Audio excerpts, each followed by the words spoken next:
mind. He may be surprised. Yeah, gotta get away from this illusion. For the sake of the world, this delusion. It's gotta,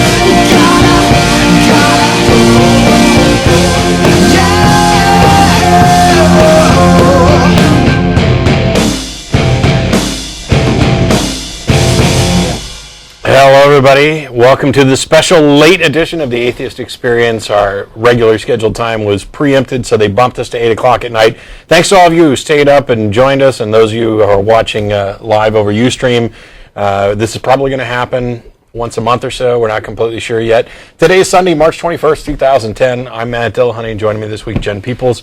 And I'll get our announcements out of the way fairly quickly because I didn't even take notes on them. As I mentioned, this is a live public access television program sponsored by the Atheist Community of Austin, a nonprofit educational organization promoting positive atheism and the separation of church and state. The ACA has weekly meetings every Sunday at Romeo's on Barton Springs Road, beginning around 11:30. For more information about the ACA, you can visit www.atheist-community.org, and there you'll find a frequently asked questions page, email links, information about upcoming events, notes for the from the board meetings, that take place on the second Sunday of the month at Romeo's after the regular brunch. The only week of the month that we're not at Romeo's is the first Sunday when we host a lecture series at the Austin History Center located at the corner of 9th and Guadalupe. Lectures begin around 12:15. And normally after this show's over, we get together and go to dinner at Threadgill's, but we're not doing that today. We ate before the show started since we're starting late. So for those of you watching, you could still go down there, but we're not actually going to be there. We ate before the show. In addition, you can find more information about the things that the ACA is involved with at the website, www.atheist-community.org. If you don't get through on the telephone today, or you don't want to get through on the telephone today, you can email tv@atheist-community.org, and that goes to myself, most of the co-hosts, and some of the people behind the scenes as well. We cannot possibly answer all the email that comes in.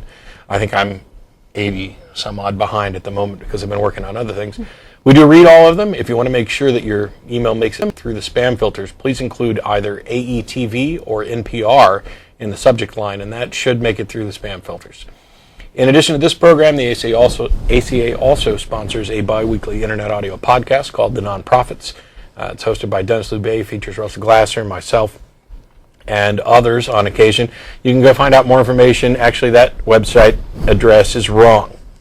It's www.nonprofitsradio without the hyphen. It's PROPHETS.com. Nonprofitsradio.com. We'll be live again next Saturday, assuming I survive my trip. Quick notes. I'll be leaving Austin on Tuesday morning to fly to Washington State. Wednesday evening, I'll be speaking at Washington State University Pullman on the superiority of secular morality, and then coming back Thursday evening, going to work Friday, then doing Nonprofits Saturday, and I don't even know if I'm on the show next Sunday. It may be Russell's week. I'm not, actually, no. Russell's normally on a week we don't do Nonprofits. Yeah. So then I'll be back for the show Sunday. Russell Glasser and I will be heading to Bradley University in Peoria, Illinois, April 9th and 10th for a 2-day atheist extravaganza, and I'll be at UT. That's not a public event. UT on April 21st, and then April 22nd, I'm going to be doing a Skype call with CFI Toronto. So if you're in any of those areas or part of any of those groups and want to participate, please seek them out, or you can drop me an email, although right now it's unlikely that I'll get around to actually answering it. Did I miss any of the announcements? I don't think so. I'll assume I didn't. Jen, you've got a news bit. I do. That you wanted to touch on. Yeah, we're getting a lot of email from people about the State Board of Education here in Texas, which is, for those of you who have not been paying attention, our State Board of Education can really bring the crazy. And Cynthia Dunbar, the SBOE member here, she's outgoing. Outgoing, but she's still going to be around for a few more months. She was one of those who's instrumental in removing Thomas Jefferson from the world history curriculum. And she claimed that the reason she did this was because his inclusion wasn't germane, as she put it. even though Thomas Jefferson's writings had a lot of influence on a lot of other Enlightenment ideas out there.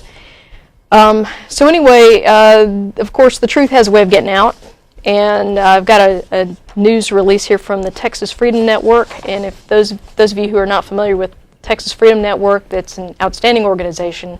They are really a very strong proponent of accurate science education, accurate history standards, accurate sex education. They do a great service to the education community here in Texas. And if you want to support their efforts, please go to www.tfn.org and show them some love. Anyway, they have this insider brief where they were talking about Ed Brayton from Dispatches from the Culture Wars notes that Dunbar is scheduled to appear at a rally that was organized by Janet Porter. Janet Porter is the founder of Faith to Action, which is an ultra right-wing fringe religious group. And this rally is entitled May Day 2010, A Cry to God for a Nation in Distress. And according to Faith to Action, Dunbar is going to come to May Day and repent for how we've taught our children lies, not only in revisionist history, but also evolution. How we've kicked God out of school. She will repent on behalf of the education system, and she's also going to welcome God back in. So. Well, good for her. I know. Cynthia, if you're listening, please don't repent on my behalf. Yeah, if you want to actually repent, we can gather the school children of the state of Texas and the rest of the nation together in a video conference, and you can apologize to the people that you've actually harmed. Yes. Especially all of the young people who have experienced STDs and unplanned pregnancy as a result of your nonsense, abstinence-only, fact-free sex education in Texas. So there are groups around the nation that are doing the only thing they can. Somebody emailed to say, look, why aren't you guys doing more? What can you do? And the quick answer is this. While the ACA is a visible organization, there's limits as to what we can do. First of all, nothing they've done is against the law. These are the elected representatives that are on the State Board of Education.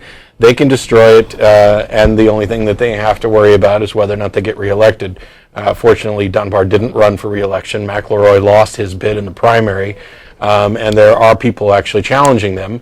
And the question was posed, well, can't you go to the school book manufacturers and say, you know, we'd like you to correct these mistakes? Well, yeah, you could. It won't do any good, because they're going to manufacture school books that they can sell based on the standards that the state has set. The good news is, having worked for one of the publishers before, and I don't have any special insider information or specifics on what the process is, I do know that they publish special editions of books. They publish inserts for states that have different standards. And if you get together in your state with your school boards and say, we need to, as a collective, go to these publishers and say, we won't accept books that were modified to conform to Texas standards. We would like you to publish different books that conform to, I don't know, real responsible education standards. That's about the most you can do. And I know that there are groups who are going after their school boards and grassroots groups that are saying, you know, we're not going to take this crap from Texas anymore. And good for them, because I'm stuck. Apart from railing about it on the show, and on both shows, and directing people to the one organization that is doing a stellar job in keeping the public aware and doing whatever they can to combat this, and that's the Texas Freedom Network. You can go to, is it TFN.org? TFN.org, And yes. the TFN Insider is their blog, where I think I posted 4 or 5 different links to their blog in the last couple of weeks while these textbook meetings were going on. Yep. So what did you want to talk about this evening? Oh, well, today's topic is faking it. And That's why we did the show later in the day. yeah, there you go. Actually, it's about a paper that was just published Daniel Dennett and Linda Lascola published a paper called Preachers Who Are Not Believers. And this is available online. I'll actually post to the blog later on. I'll give you a link to where you can find this, because you can download this paper for yourself and read it. But it was very interesting. I read the paper. It's about 28 pages long. I wanted to go through this because it's very, very interesting. It's a small sample, but they looked at, they talked to 5 currently active ministers. There was one guy who's a Methodist, another guy who's in the United Church of Christ, a Presbyterian, one guy who's with Church of Christ, not to be confused with UCC, because they're totally different doctrines here, and then finally a Southern Baptist. So they had actually 3 liberals and 2 literalists on this. And again, these guys are all unbelievers here. And it was really interesting, and as I went through it, I kind of pulled out some information about these guys that I thought people would find interesting. And first of all was the reasons why they went into the ministry.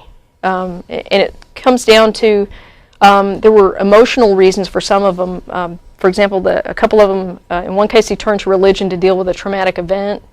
In one case it was the death of a friend, and in another case it was an abusive home life as he was growing up. Some of them cited love and acceptance by the church community as a reason for going into ministry. Others, they experienced childhood indoctrination in a specific religion, and that combined with some positive influences with the church as a child prompted them to go into the ministry. Almost all of them expressed a desire to help people, so this was a strong selling point. And then, of course, there were a couple of them that just had some intellectual curiosity. They had a love of learning, and there was something appealing about discussing these deep philosophical questions that they got to discuss in seminary. And then, of course, in one case, it was a desire to avoid the draft, because if you went to seminary, you didn't get drafted for the Korean War. So, but hey, it's honest. It's funny how losing religion makes people a little more honest. Yeah. Just saying. And so those were some of the reasons for going into the ministry. And then what was really interesting was why they lost their belief in God. And for most of them, they cited their seminary education. And in fact, I have a quote here that, let me see if I can find it quickly here. It boils down to, I don't think I can find it fast enough, but essentially the guy says, you can't go through seminary and come out a believer, because they're exposed to higher criticism while they're in seminary, and that's a very different thing than the devotional instruction that you get in Sunday school. They find out that the Bible's not all black and white. They learn about the history of how it was compiled and everything, and as a result, it becomes really hard to sustain a literal belief that this is somehow the Word of God. Yeah, I would imagine to some degree it's going to depend on which seminary you go to, because some are more liberal than others. But by and large, even in some of the more conservative cemeteries, might as well be. They're killing them off, or they're burying people. In some of the more conservative seminaries, they're still going to go through a period of teaching them about biblical criticism, about textual criticism, and they may do it in these are the claims and things that you'll hear, and these are the responses that you need to be ready to give. Whereas a more liberal seminary may just provide the factual information. And I enjoyed reading, I think it was the first one that talked about this, about watching people struggle with this, that there was a significant portion of the class who from the very beginning were fighting with the instructor tooth and nail, because he was telling them that the things that they believed were literally true aren't literally true, that there was not actually an Adam and Eve. Well, when I was reading this, one of the things that kind of struck me was how similar these guys' experiences were to what Bart Ehrman described when he went through Princeton. You know, because he came from, I think it was Moody Bible Institute or something like that, which was a very conservative. Was he Moody too? I think so. I think he came from Moody. And so, of course, that's, you know, the literalist camp, and he was very conservative.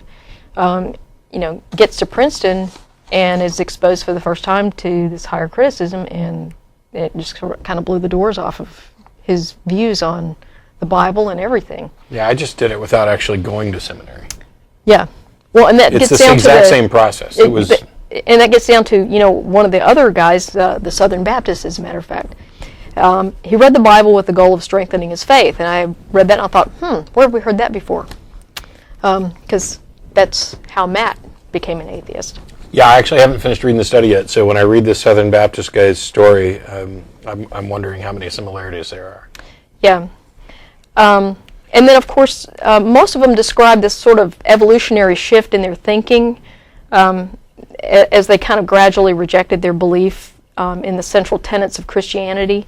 And then finally, they just rejected belief in God altogether. And there's one guy that's sort of waffling around with a kind of pantheistic view on things. But it's sort of just sexed up atheism, as I think Dawkins would call it. And then, of course, the interesting thing is once they've rejected the belief, why would you stay in doing something after you don't believe in it anymore? And it's important to note that none of these guys are out as atheists to their congregations. And every one of them expressed how lonely they feel as a result of this. And that's kind of interesting when you consider the next thing in the list of why they stay. And they cited a sense of community. That, they have this this group of friends in the church. And most of them talk about how they don't have any friends or resources outside of their church community. So it's interesting that they stay for the community, but they don't really feel like they're part of that community anymore. All of them express some fears about how it will affect their relationships with their family, their friends, their spouse, because in a lot of cases their spouses don't know that they're atheists. They're kind of strongly bound to their identities as ministers as well, and so this is a huge part of who they are, how they think of themselves. They all like helping people, and I think that that's something that they don't want to give up. And finally, of course, they need the job, and they'd suffer financially if they were forced out of the ministry. That's kind of an interesting predicament, because it's almost like the church in many ways has bound them into this service, because ministers aren't paid a lot of money unless you're a televangelist, and none of these guys are. So it's not like they're rolling in cash, and so that their resources are limited, and they have families to take care of. So they can't just stop what they're doing and go do something else, because they aren't really trained for anything else. It seems to me that one of the things that the world could really benefit from, and I see organizations like this starting more and more often, is I know there are some atheist philanthropists who have been donating to organizations and helping to promote the various groups, and some of them have started groups to help people, recovering religionists. Mm-hmm. And it would be nice if some of those groups had the ability to take pastors who feel stuck in their organizations because they have no other skill set, because they don't know what else they can do. They want to help people. They don't necessarily know how they can help people or what they need to do it, and they don't have an organization that would actually support them. We could build a support network that offers these guys a place where they can come and use whatever expertise they do have in counseling. I have it hard to believe that you could be a minister for that many years and not have some skills at counseling. You may need to modify, how you go about it and what the process is, because you could no longer just say, well, let's pray about it, which was, to me, is about the weakest form of counseling you could possibly do. But to build a network for these people so that not only are you helping the parishioners themselves who are coming out and wandering out into a world that seems scary and foreign, but now you've developed a mechanism that will allow the ministers who are leaving as well or would like to leave to help facilitate that. Yeah. And it's interesting because we get down to how they rationalize their decision to not just up and leave. I mean, the financial thing is huge, but there's a couple of other things that they say that's sort of like, hey, here's some good things I can do while I'm still doing this job that I don't believe in anymore. And the interesting is Jack, the Southern Baptist minister, he's made a decision he's leaving. As soon as he's financially, he's got another means of supporting his family, he's going to leave. So he doesn't want to be a liberal minister or go somewhere else and do this anymore. He's done. Yeah, I think there are some good things that some of these people can do while they're still in their position.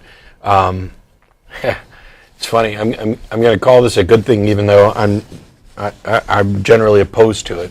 But they are in a position where they can soften the edges of. And that's one of the things that they talk about in here, that they stay so they can liberalize their church. At least the liberals do. Yeah, and while, I'll admit all day long I'm happier to live in a society with liberal theists than I am the literal fundamentalist theists. Mm-hmm. I think that it's a bit dishonest to go about doing it that way. I mean, I realize they're probably giving these people mm-hmm. most of their honest thought. It's the the leading the cow away mm-hmm. slowly type thing. But I'm going to take a much more straightforward approach. I know that comes as a shock to everybody watching the show, but when I got to the point where it was clear I could no longer believe, for much the same reasons that these guys did, it wasn't a moment where I just said, okay, religion's now irrelevant, I'm going to go on about my life. It was, wow, I've been duped and did most of the duping myself, to myself. For many years. Let's get this information out to other people so that they can stop being duped. Yeah. So that's one of the things that they say they're trying to do is push their parishioners toward more liberal, compassionate, rational, and tolerant beliefs. And some of them actually express this belief in belief, and we see this in our email a lot. They believe that faith has value to some people, and they don't want to take that away. And so I have a couple of problems with these rationalizations. I know, shocking. And the first one is sort of like a personal one for the preachers themselves. They all talked about how lonely they feel. And in my view, they're squandering the one and only life they're sure to have in the service of a lie. Yeah. And they know this. And even worse, they're leading other people in service of that lie. Because by pretending to believe, they rob their parishioners an opportunity for growth. How many of their parishioners have similar doubts? How many of them would make that journey to reason and evidence if they knew their preacher was an atheist? Yeah. And this is exactly why I kind of hedged what I was saying before. Yeah. I think they can do some good there. The question is it outweighed by the potential harm? Yeah. How are each one of you going to feel 20 years from now when you find out that a handful of kids that you helped teach while you knew you were lying grow up to become ministers and keep spreading the lie? Or perhaps, I'm not sure which is worse, for them to grow up and become ministers and continue to spread the lie, or for them to grow up and become ministers and get stuck exactly the way you were, to where now they're a miserable wretch who is leading other people to potentially have to do. You've got to break the cycle. I'm sure there's I'm sure there are UU churches that would be happy to have you. At a minimum, if you can't do anything else, you can find a Unitarian Universalist church that would probably take you. Well, yeah, and if our email is any indication, you guys have lots of parishioners out there who have similar doubts, and in a lot of cases, it's almost heartbreaking getting some of these emails from people who are terrified that they're going to hell. So, I mean, if nothing else, coming out as an atheist and telling them they have nothing to fear from hell would be a huge service to a lot of your parishioners. But moving on, I think that this kind of points the way to some things that we in the atheist community, not just the atheist community of Austin, but the wider atheist community, there's some things that we can do to help. Kind of like what Matt was saying here. We can provide a safe community, a community that's safe for people to come in and, who are trying to escape religion. This is a safe place to come and express your doubts about your religion. Because not only are we not put off by talking about these things, many of us have made that same journey. So we can help, and we can help if only to lend a sympathetic ear. Yeah, to the ministers, I doubt nobody thinks for a second that these are the only 5. It's not even the only 5 that were considered for this study. To the ministers out there who are in this position, I appreciate the fact that you're in a really difficult spot, that perhaps you feel alone, you have no idea what your options are, you're not sure what you'll do, you're afraid of the changes, you're afraid of coming out to your family. I think I'd point out that not only are you continuing to do harm out of fear, but your parishioners are emailing us when you could be helping them. Your parishioners, in their doubts, they don't want, when Christians have doubts, some of them are going to go to their pastor, and when they do, what are they looking for? They're looking for reassurance. But when those same individuals come and email and call in and talk to atheists, they're not looking for reassurance anymore. They're looking to have their beliefs challenged.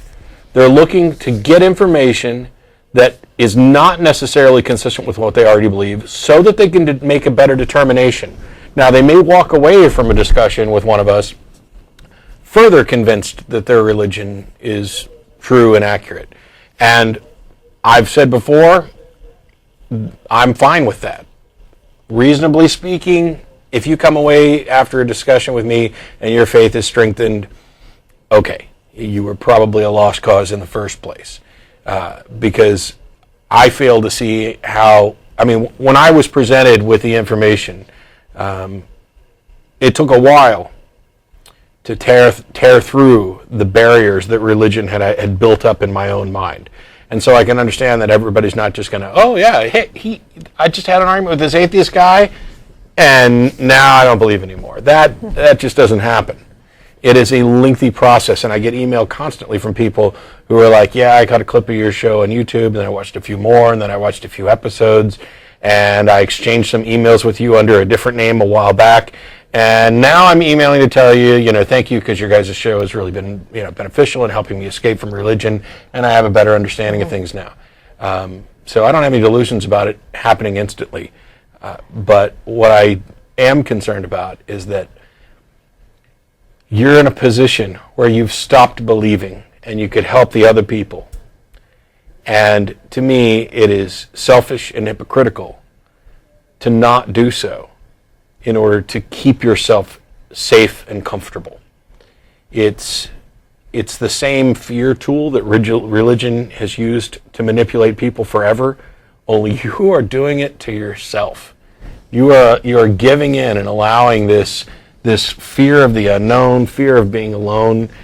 Maybe it's just a matter of different character, because I came to a decision really very early once I started falling away from my religious beliefs. I would rather be alone and not believe lies than to be surrounded by people who believe lies and be fed platitudes all the time. I would rather not have my family talk to me if that was going to be the result. It's not. I would rather lose my entire base of so-called friends, because to me, anybody who's going to drop you as a friend just because your beliefs are different, probably not a friend in the first place. Yeah. That's... I was fine with it. If someone decides that they're not going to be your friend because you're an atheist, they didn't like you anyway. Your atheism is just the excuse they're using now to not talk to you anymore. Yeah, it may also be the case that they actually do still like you, but they've bought into a religious idea that says they're not allowed to be your friends anymore. How many emails do we get from people who are in relationships wondering what they need to do now that they've stopped believing and their spouse hasn't? Yeah, or they're engaged to marry somebody who's a theist and they're an atheist, and now she's coming, it's always a guy engaged to a woman, and she's the theist, and she comes back and says, oh, I can't be unequally yoked. Yeah. And, my advice, if you're in a situation like that, if she can't, come to reason, then get out while you can. Yeah. Leave. You cannot do that. if you can't have a rational, equitable conversation and come to some agreement before you get married, please don't get married. Yeah. That I can't. That's a mistake of just monumental proportions. Yes, and please don't have children.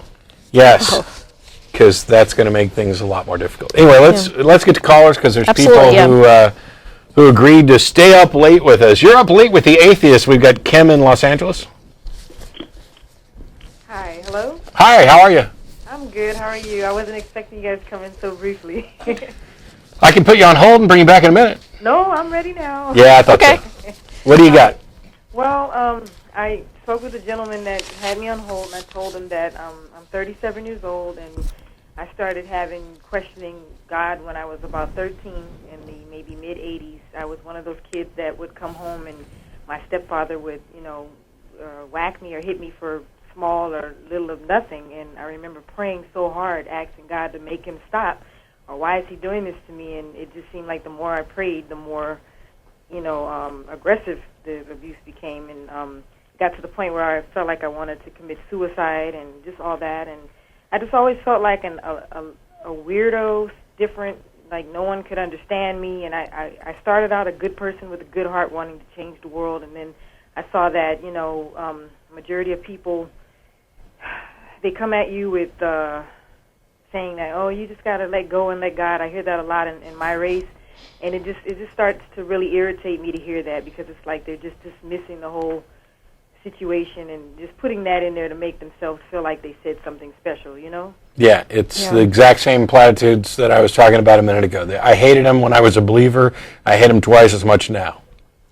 And if you think about it, I don't know from you guys' experience, but for me, it seems like the more closer that I supposedly got to God, the more things came against me, the more tests, the more problems, the more letdowns. And I feel like if God really cared about people the way that it's said in the Bible or whatever, why would he allow this other force to play games? It's like a monopoly. Like, okay, you want me, then you got to go through this. That's not lovable. That's not a good... To me, that makes me wonder, what is this all about, Well, I think that one of the issues with this whole platitude of, this let go, let God thing is that it encourages this kind of passivity about your situation. Yeah. It encourages you to stop trying to change it, because the idea is that, the supernatural entity who loves you will just rescue you. And what about, like, when you're born, you start out genuinely an innocent person. You have no judgmentalness about you or whatever, and then you grow up and other human beings contaminate your thinking, and then for that you get punished and you go to hell. I just don't understand that. Yeah. Well, depending on what doctrine you bought into, you probably weren't viewed as being born innocent. The doctrine of original sin is such that, obviously from a secular point of view, your kid's starting off innocent and then people are polluting their mind, but from from many Christian doctrines that involve original sin, the child is starting off with a black slate, actually. I'd like to go back for a second to something you mentioned before about how it seemed that the closer you got with God, the worse things became. And I like the fact that you recognized that and saw a problem in it, because what happens so many times is people will then dig through and find Bible verses and supported by ministers who will say, that's the devil coming after you because he doesn't want you to have a good relationship with God. Exactly. And you caught on to the fact that even if that was true, why would God permit that to somebody who clearly loved and wanted to do what they were supposed to do? Because to me, it's an unfair fight. It's an absurd thing. It breeds a persecution complex amongst believers. And I've seen a number of occasions. I was actually out one day, I won't say where for fear that these people might recognize, but I overheard a conversation from this individual behind me who was obnoxious and talking loud, and they were going on and on about, did this with the church and that with the church, and oh, you should have seen it, and the devil has just been putting so many challenges in my path. Every time I do something right for God, the devil comes back to smack me down. And I'm thinking, maybe you're just an asshole, and that's what happens because you're an extremely annoying individual. Maybe you wanted to smack him down, right? Yeah, I was like, I'm sitting here trying to enjoy myself, and I can't even think because you're cackling behind me. Exactly. Yeah, maybe that's if what I mean. Yeah, they're just, no offense, but they are really obnoxious. I was just going to the store talking about the economy and how, it's hard to get a job. I experienced New Orleans. I wasn't there during Hurricane Katrina, but I lived out there post-Katrina, and it was a big mess then. And the lady's like, oh, you just got to put it in God's hands. And I feel like people need to not do that because not a lot of people want to hear that. I know that my experience with God, I'm starting to be very angry with him. And I don't even know what to call myself. I'm what do they call it? I'm conflicted between what is and what isn't, and right now I think it's better for me not to touch it at all because, the more I try to go get right about it, the more I'm an unhappy person. I'm miserable. I'm hating people who supposedly follow in his path, but then they do twisted things, like family members saying they're into God, but then they're not supporting their family like they're supposed to. There's a lot of hypocrites in that, or pimps that once were pimps and then now they're preachers. I have a problem with that. Yeah, and to be fair, a lot of this is simply human nature. You're going to find it. You're going to find hypocrites everywhere you go. There are going to be hypocrites within this organization. Your idea that you should just not touch it and leave it alone, I'm not sure I completely agree, but I would say that if dealing with this is causing you discomfort, suffering, annoyance, stop. Yeah. Go live your life for the things you enjoy, and if this is a subject that you feel you need to come back and address in greater detail at another time, just make sure that you do it with intellectual honesty. That when you're asking questions, your only goal is to find the truth and not simply to find whatever answer sounds comforting, because that's exactly what those people are doing when they offer up stupid little platitudes like put it in God's hand. They're trying to offer you comfort, but it's hollow comfort. It's very hollow, yeah. Yeah. And what I wanted to ask you guys before you guys hang up, sure. Was, because there's a very small venue of people like myself. I'm African American. I'm a female, and it's a minority for people like me to say what I'm saying. And I don't have anybody to talk to about this out here where I live. I've tried to talk to other people, and they don't want to talk about it. They want to just do what they do. They want to live godless, but they don't want to touch the issues, But I really feel like there's some people I need to really get this all out. I'm kind of embarrassed about being on the air, because there's so much more I want to say. But is there any kind of thing or number, somebody I can talk to about this more frequently, that way I can really feel where I'm coming from and see if this is what, is this the path I'm going on? Am I going on the right path? Well, you can email us. Okay.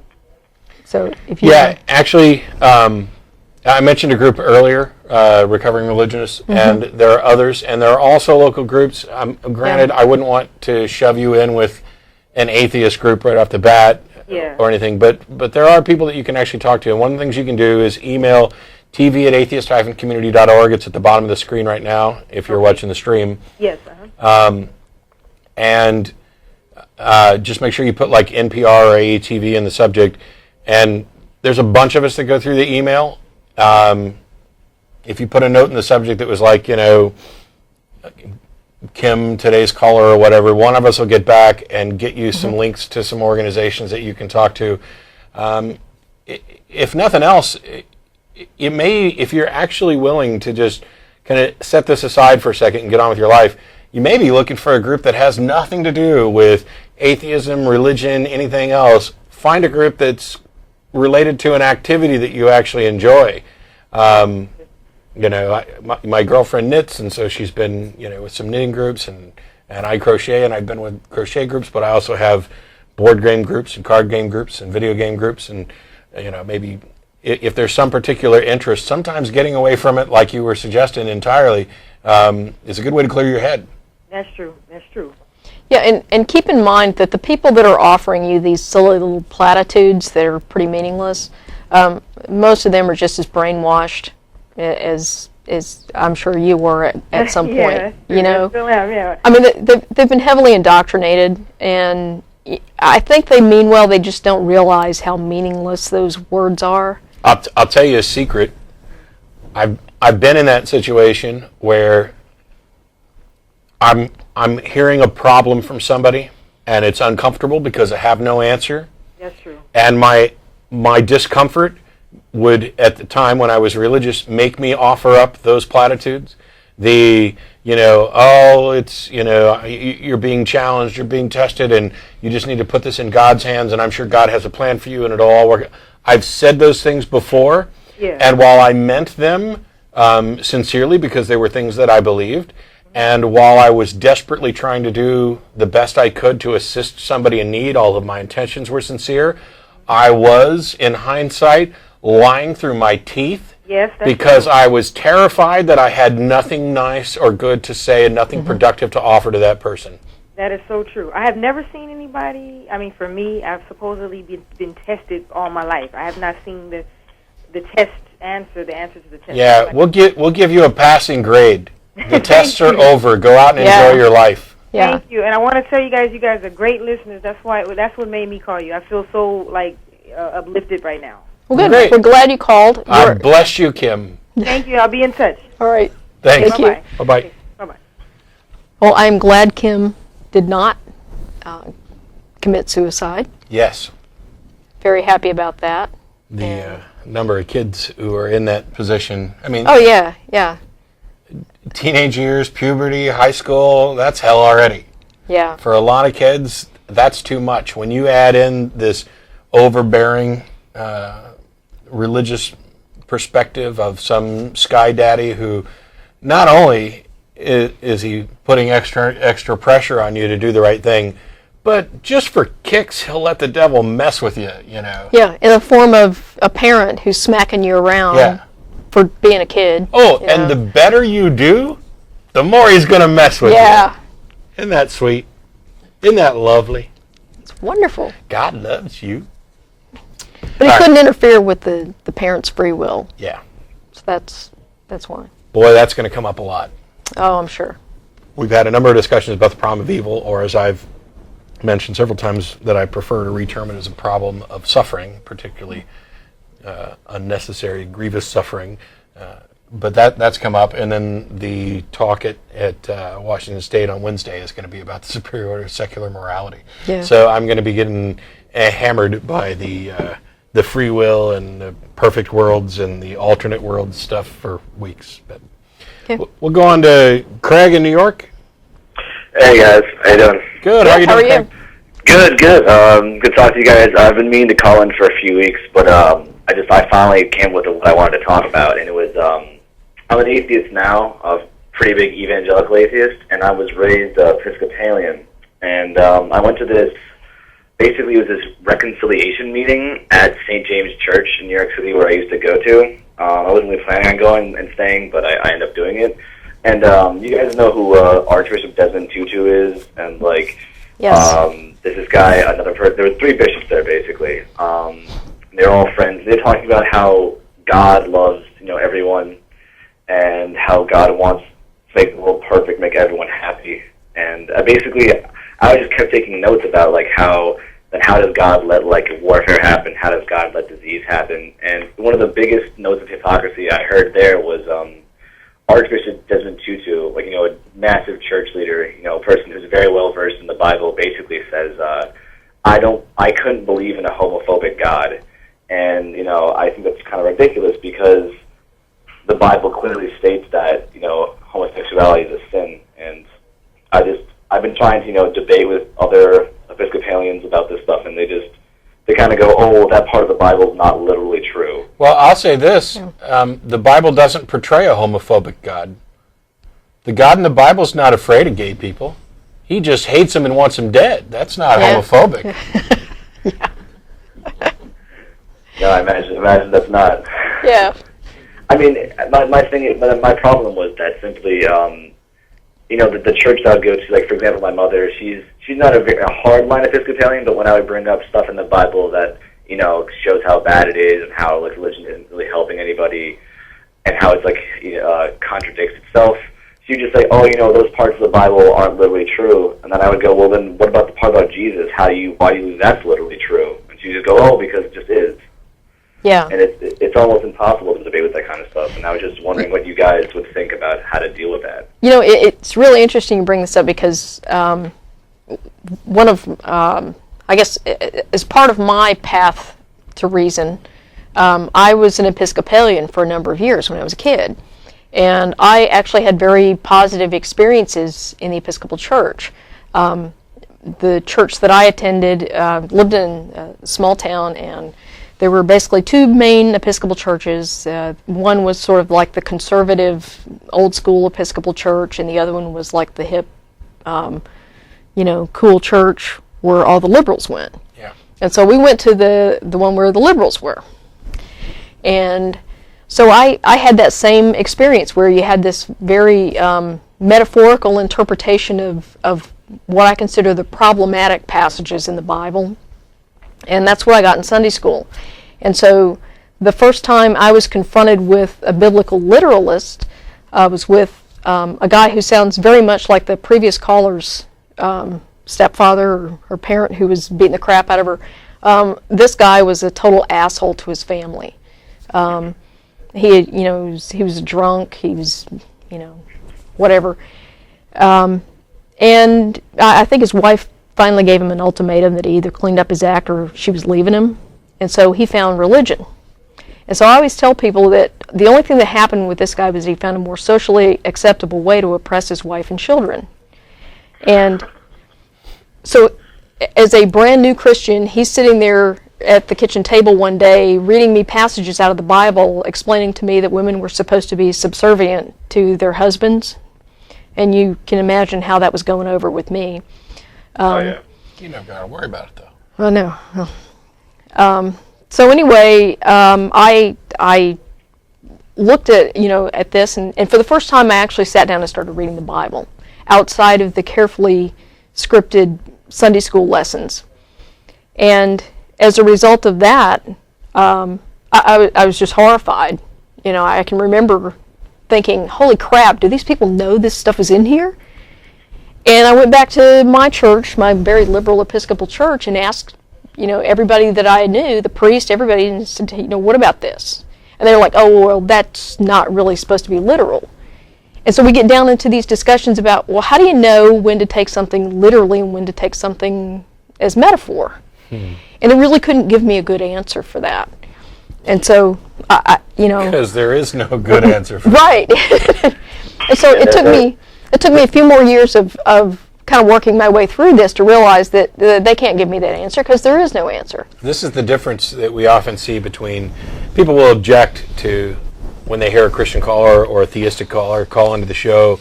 I get emails. We got another one this week, and I got one on Facebook that's like, why do you guys get these people to call in who are terrible? I mean, they can't defend their religion. Why don't you get some real theologians on there, et cetera? Never mind the fact that we've had a preacher sitting right here and a 45-plus minute discussion with, an apologist radio show host. But this is the difference between the average believer and the quote-unquote sophisticated theologians. So when Jenn asks them, please give me some method that I can use to tell the difference between which passages I should take literally and which ones I should take figuratively, the average churchgoer in the pew really doesn't have a good answer for that. The sophisticated theologian has what they think is a good answer for that, and that is, the Holy Spirit will guide you. Well, okay, boy, if that's not a fallacious appeal, I've never heard one. So the difference between the person in the pew and the sophisticated theologian is that the theologian's vocabulary is larger and more sophisticated, such that it can obfuscate the fallacies that shine when the average person in the pew spews them forth. That's the only difference.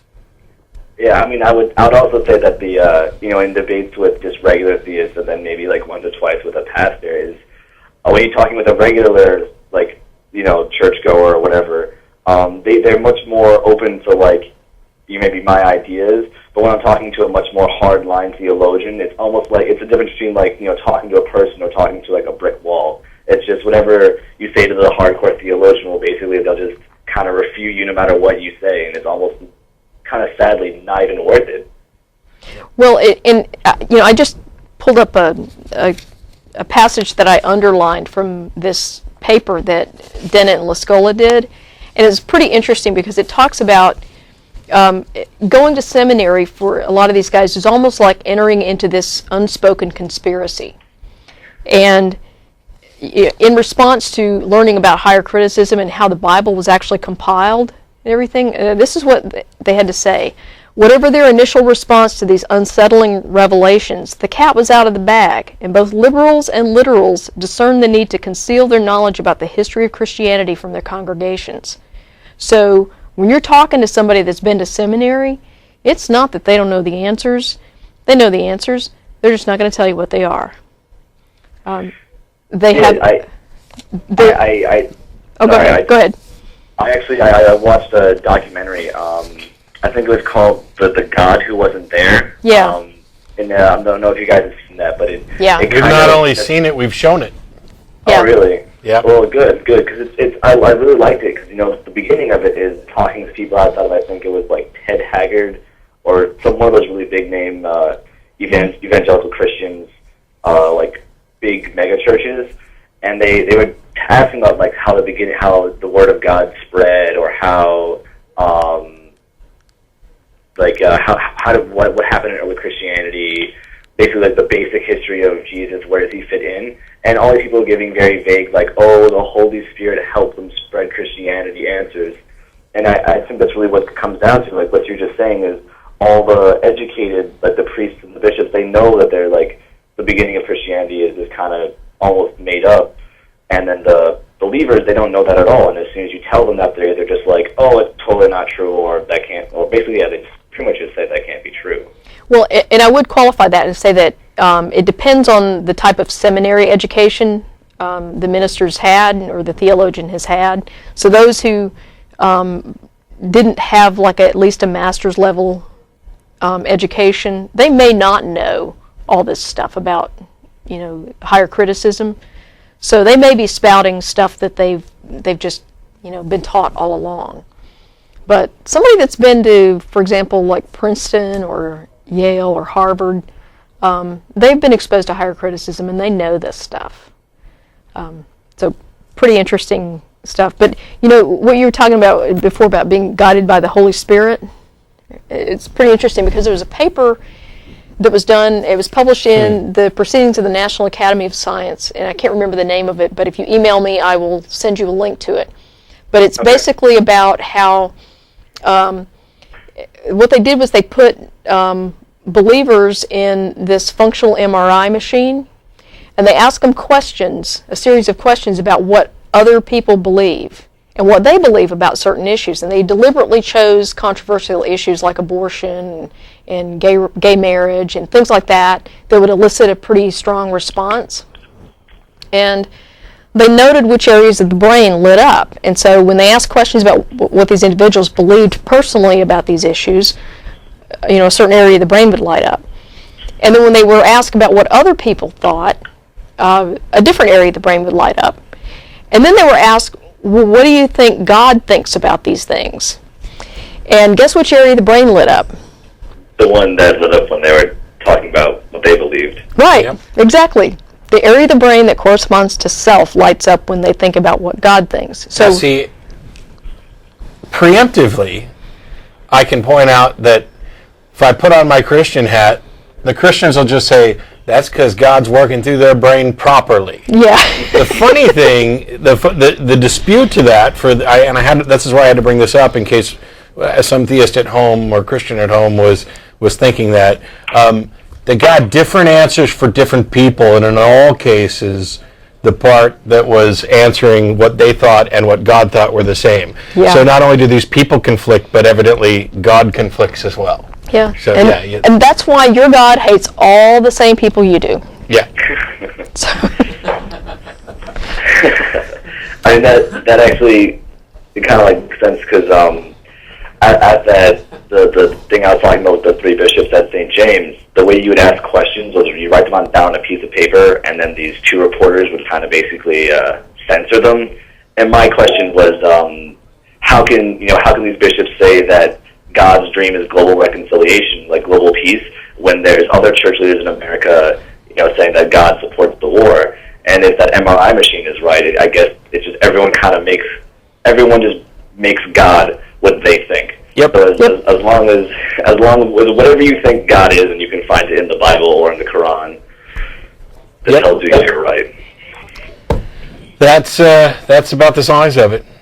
Thanks a lot for calling in, Craig. I appreciate it. Yeah. Thank you. I'll shoot you guys an email with my name in, so you can give me the link for that. Okay, great.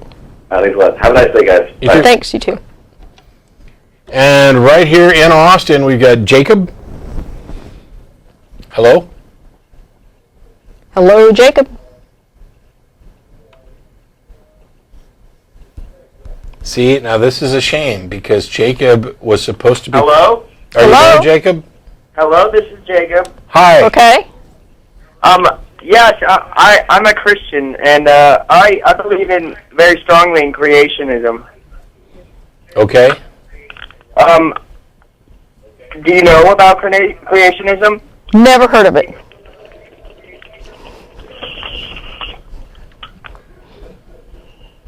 Do you want to tell us about what you believe? You should just go to YouTube and check it out, man. YouTube and check what out? Creationism. Why I would I strongly go... believe that the Grand Canyon was created in 5 minutes by a great flood. You believe that? Yes. I don't believe that you believe that. Yeah.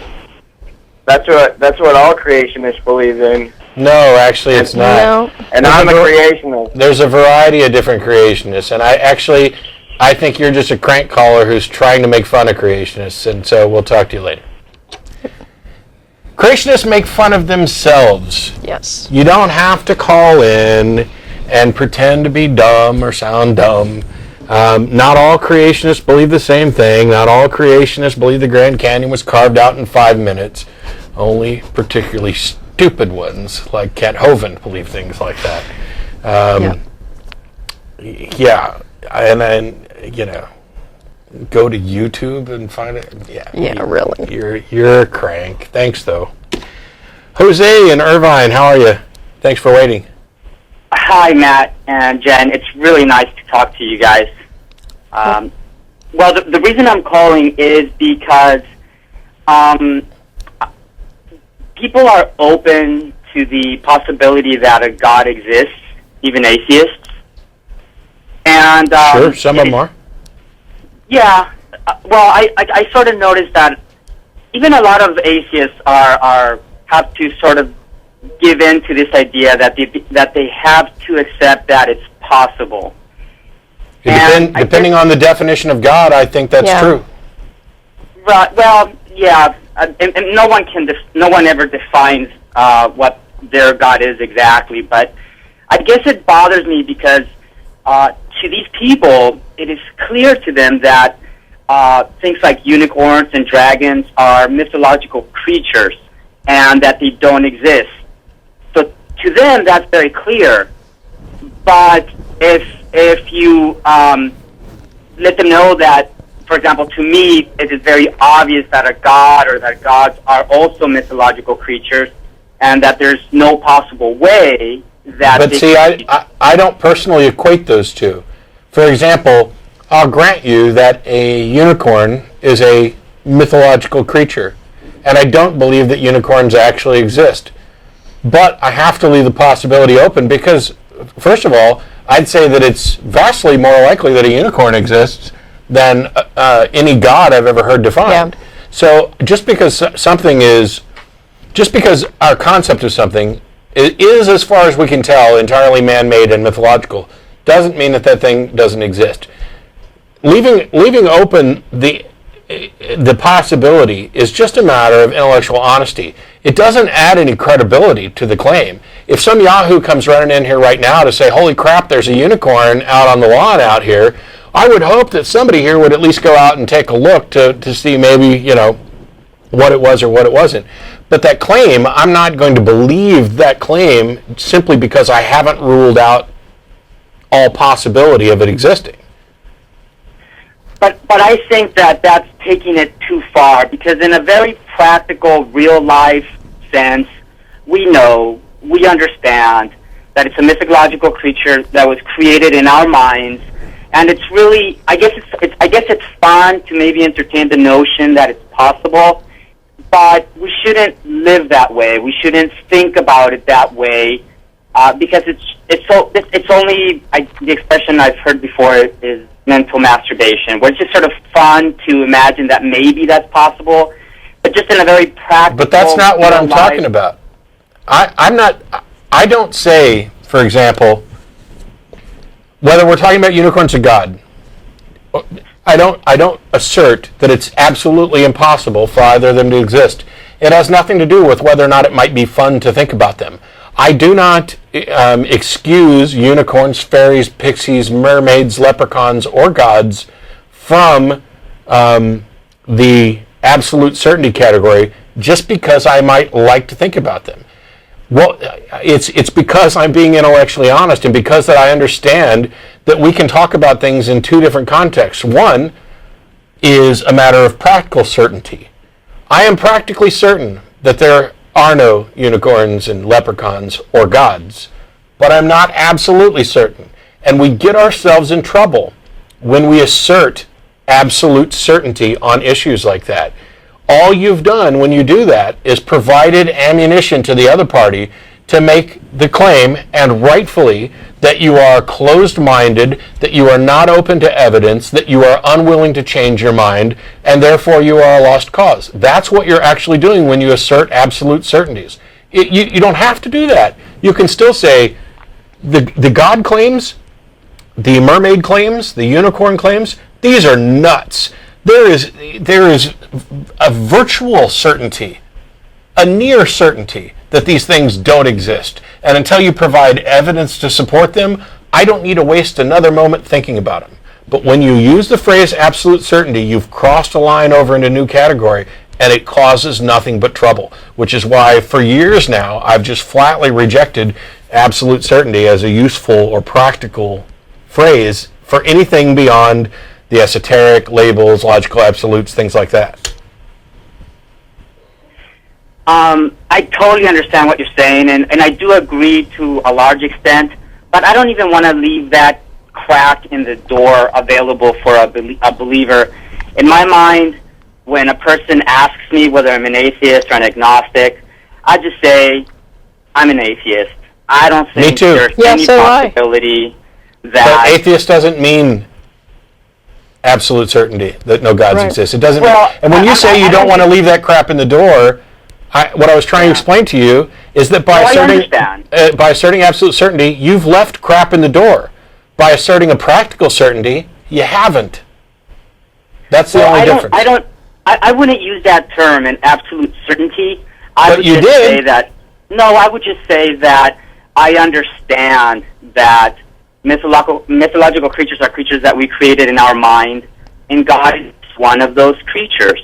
And I more or less would leave it at that. Well, you've just asserted something. You've just asserted something that you can't prove. Well, it's not up to me to prove. Yes, it is. We know that we create mythological creatures. We have a long history of creating them. So we know that. It's not something that's up for debate. Everyone accepts the fact that we create creatures in our mind. Yes, but you've made an assertion about a specific... You've made an assertion, you've made a logical fallacy. You have said, because we have created gods and we know that those gods are fictitious, therefore this God that you're talking about is fictitious. And that is a logical fallacy, and that's what I'm trying to point out. I know you're talking about practical reality, and in that area we're actually in agreement. I'm talking about the specifics of the language you use that make the difference between being somebody who is rational, who is making arguments, who is that are not fallacious, that do not shift the burden of proof, and that do not close off conversation. Those are the points that I'm making. When you make this assertion that we've created gods, and therefore this God that somebody else is citing is is man-made, you've made an assertion that has shifted the burden of proof to you, and it's one that you cannot possibly defend. And that's the same reason I avoid absolute certainty. I see. Yeah, I actually, I'm kind of curious about why you seem to need absolute certainty. Well, I don't think about it as terms of absolute certainty. I think about it in the sense of just a very practical, day-to-day, real-life experience. But that's Because not. I feel that the sort of the comments or the way you're expressing it is more philosophical. No. Philosophical. I'm just interested in life today. And Well, the thing. Let me tell you something. I'm an engineer, and I don't deal with absolute certainties ever as an engineer. I mean, there are just an absolute certainty ever. But for practical purposes, for example, if I design, let's say an airplane, I can't guarantee you that airplane is not going to crash, that the parts on it are not going to fail. What I can do is design it such that my uncertainty about that is very, very low. And I can quantify that.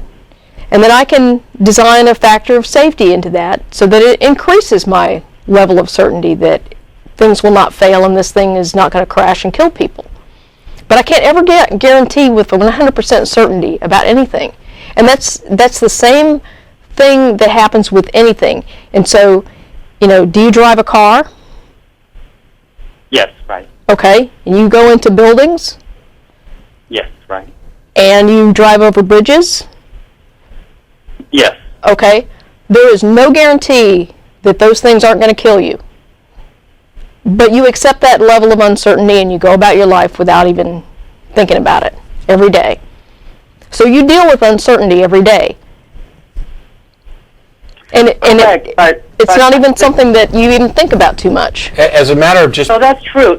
But for example, to use the car analogy, we all know that cars were not around 200 years ago. And we have an understanding of when they came about. And I think ideas are similar. We have an understanding of when a particular idea or a certain concept was developed or how it was developed. But the thing For is, example, again, a unicorn. No. We all understand that. You've missed the point. Developed in our head. No. You missed the point. Not only did you miss your point, but now you're going on to assert that we have a good level of knowledge sufficient to talk about the creation of ideas in our history. Do you not realize that this is an area of considerable debate? The history of religion, the creation of the concepts of God. This is a hotly debated topic amongst anthropologists, and you're now saying that your armchair analysis is that we really know when roughly these concepts came in and that therefore they're all made. And you're leading yourself right back to the same fallacy that I pointed out before.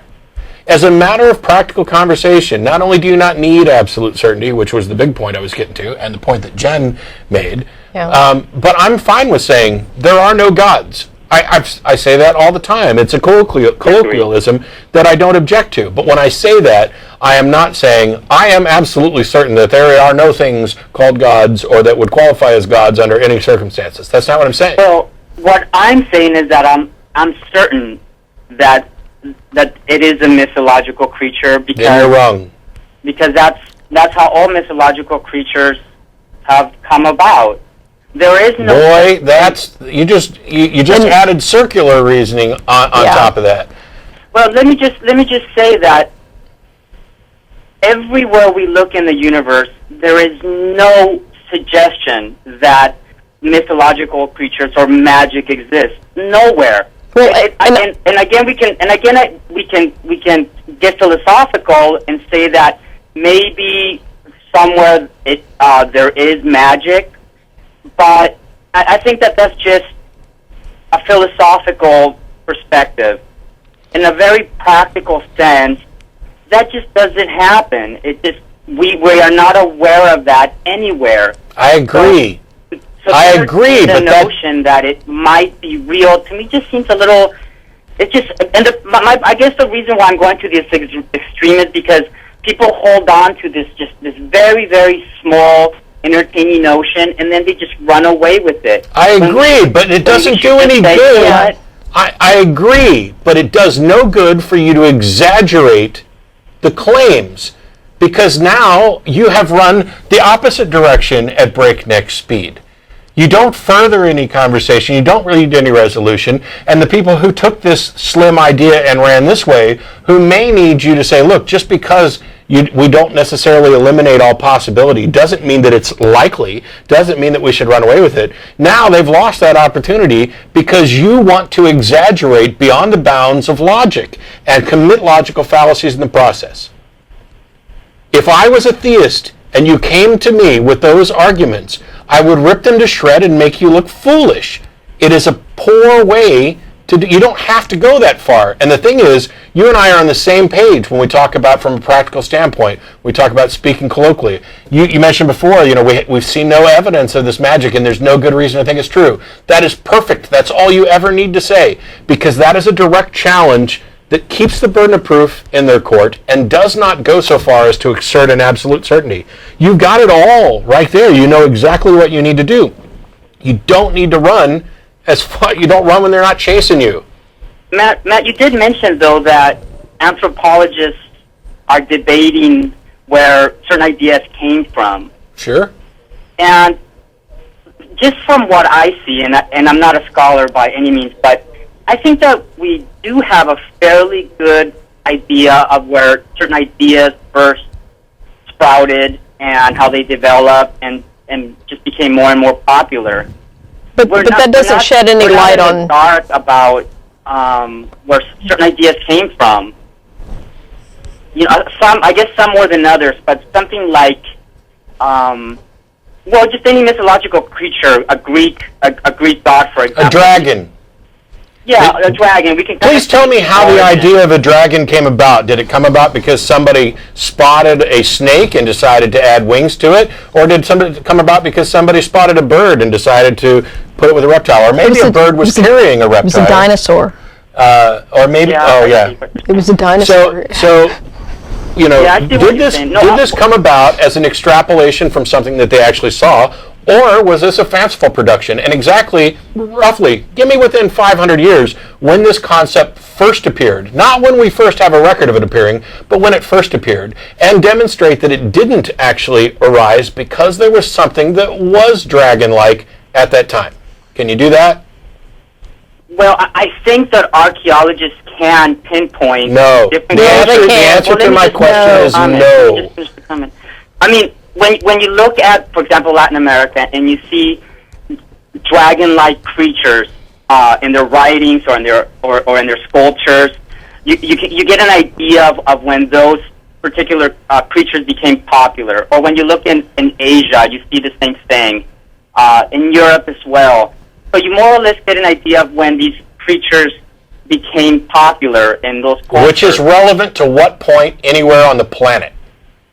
It's relevant because we can see a pattern of people inventing a creature in their mind. And why is that relevant? It's relevant because it substantiates the fact that people create these magical things in their head. But we already knew that. The thing that you're not getting, the one and only answer to the question I asked a minute ago was no, not 45 seconds on we can approximate. The answer was no. You can't, because you have no idea when these concepts first appeared. You may be able to determine the oldest known occurrence of these concepts. Yes, you can judge their popularity in different places, but none of that matters, because you still cannot demonstrate a link between this concept came into awareness and popularity in this area and it's because of X. You cannot demonstrate that because we created a fictional thing, A, that anything else that's like A is therefore fictional. You can't do that. That's the point that I was trying to make before. It's a logical fallacy, and you're shooting yourself in the foot for trying.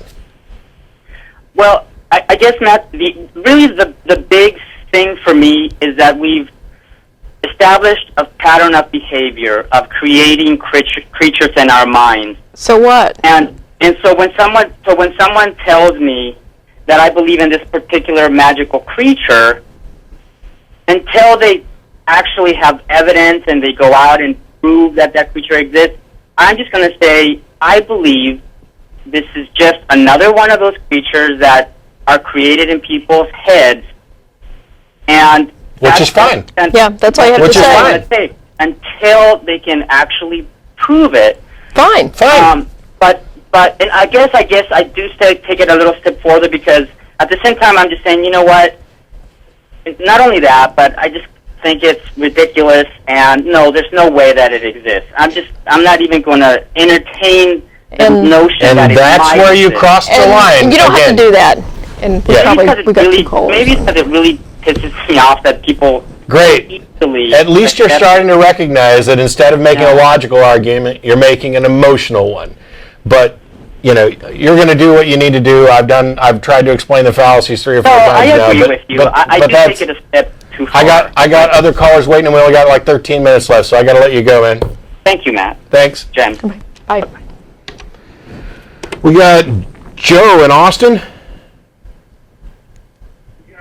Joe in Austin, are you there? Thanks for waiting. Yes, sir. Do you have a question? Yes. Yes.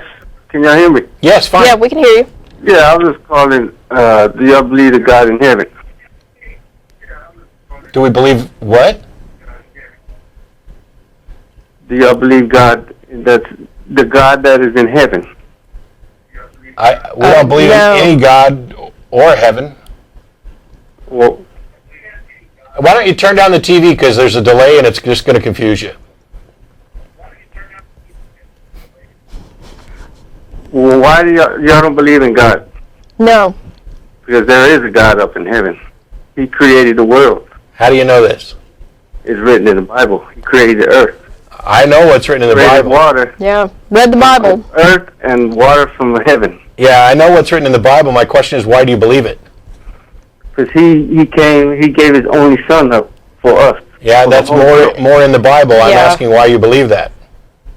Because he's alive. What? And Okay. his son died for our sins, for the whole world. Yeah, we know it's in the Bible. We're asking you, what evidence do you have that supports this belief? Because through the only son, you No, I know the story. Let me cut this down for you real quick, Joe. I used to be a Southern Baptist and was going to be a preacher. I know the story. I'm asking why you believe it. why? Yes. And his son, because his son died for me on the... Goodbye. Oh.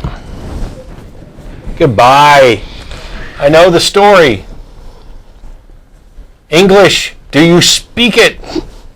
I know the story. I think Maybe that- maybe I should have paused and said, no, what we mean when we say, why do you believe this, is not, could you say that again?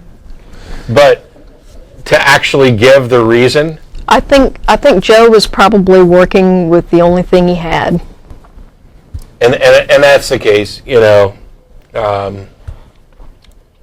That's monumentally frustrating. He's got the Bible. He knows what he learned in Sunday school. That's all he's got. Well, you know, for those people who are about to write in to say, see, why do you get callers like that on there? Why don't you get real theologians? Let me tell you this. If you've been watching clips of this show on YouTube, you're not seeing the whole thing. You can go to the archive and watch the full episodes. But if you've been watching the episodes and you're a theist and you keep saying, why do they keep letting all the poor callers, and these people they shouldn't be on there to represent their religion. They don't know what, these guys are clearly afraid to argue with someone who really knows what they're talking about. They're cowards who are afraid to get off your ass. The number is right here.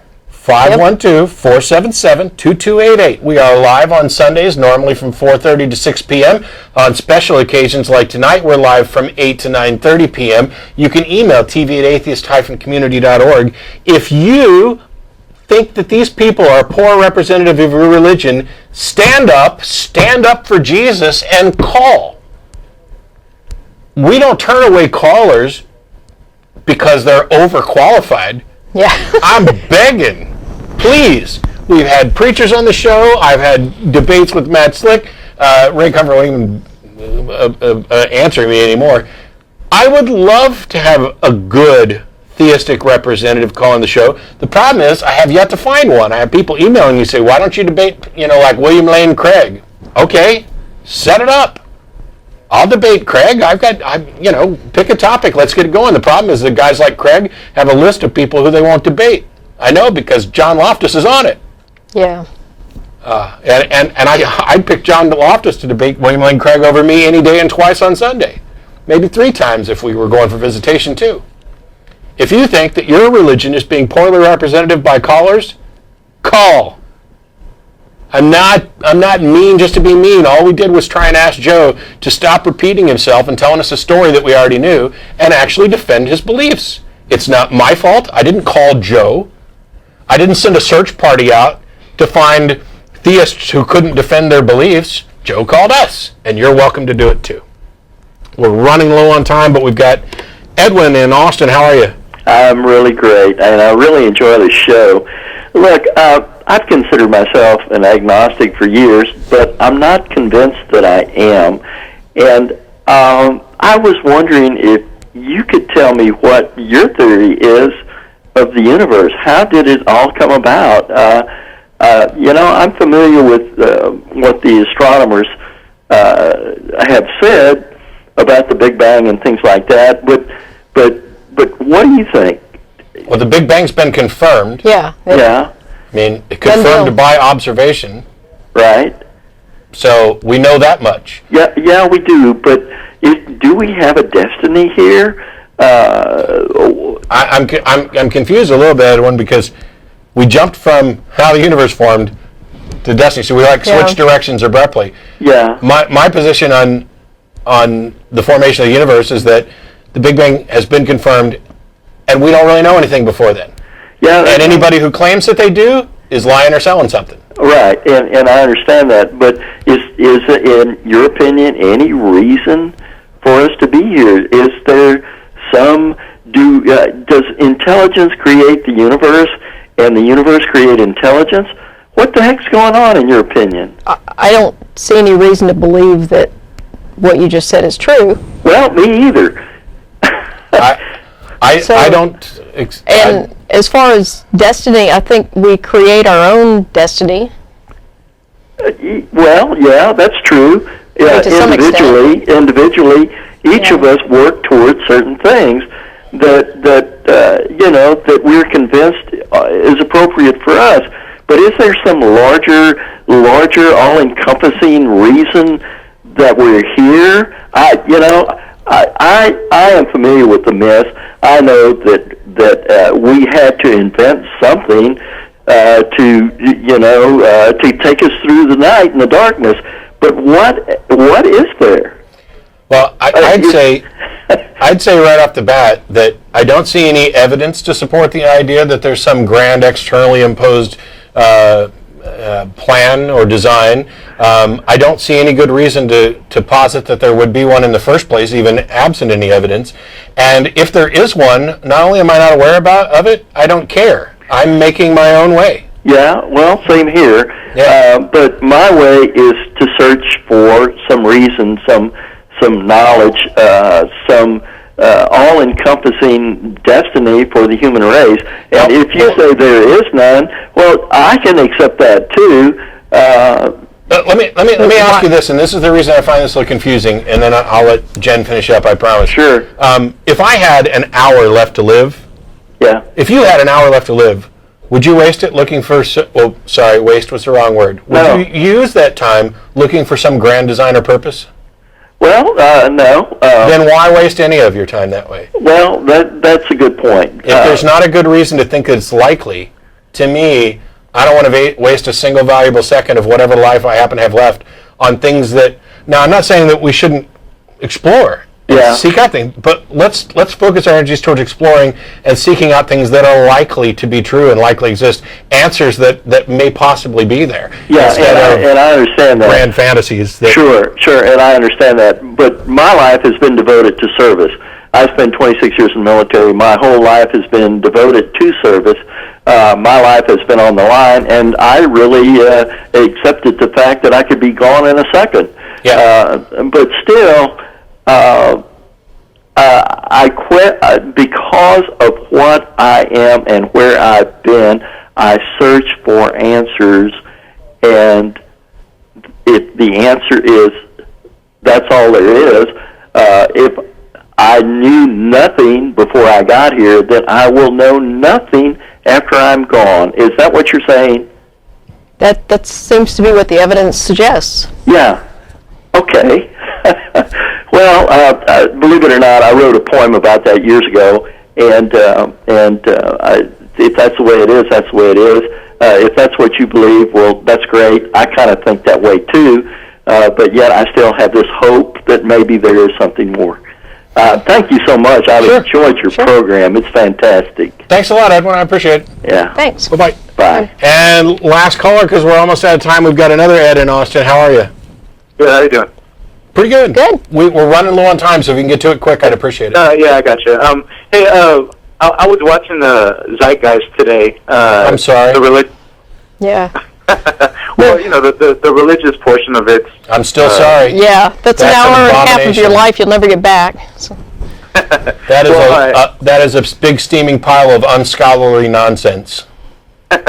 Okay, what part of it? All of it, or? Well, Pretty much, the first third yeah. about the religion, and then the rest of it is unscholarly conspiracy theorist nonsense. But anyway, go ahead, get to your question. I'm sorry. Well, my son was watching me watch it, and he became sort of intrigued by the religion aspect of it, and he kind of had this look in his face like, man, you know, the religion I've been taught, I've been pretty much being lied to about.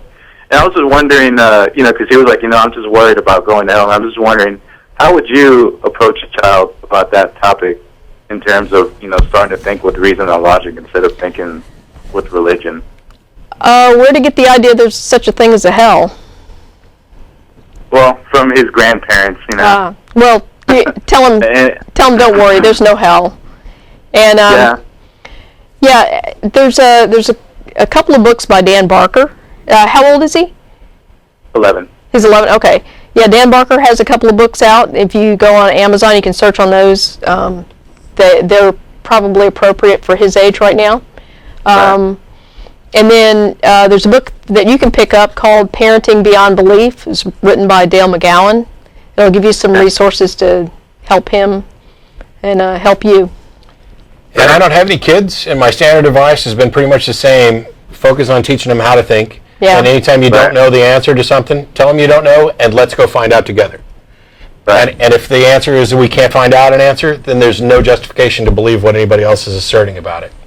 And on that note, Ed, I appreciate the call, but we got to let you go. We're out of time. Sure, man. Thanks to everybody who stayed up late with us this evening. There's a crew. Show thyself. I bet they're not. Oh, they can't. The camera's not working. Oh, yeah. Thanks to everybody who made the late show work. We'll be back again next Sunday at a regular time from 4:30 to 6, Channel 16 on Time Warner and Grande Cable, and streaming live on Ustream. We'll see you then. Take care.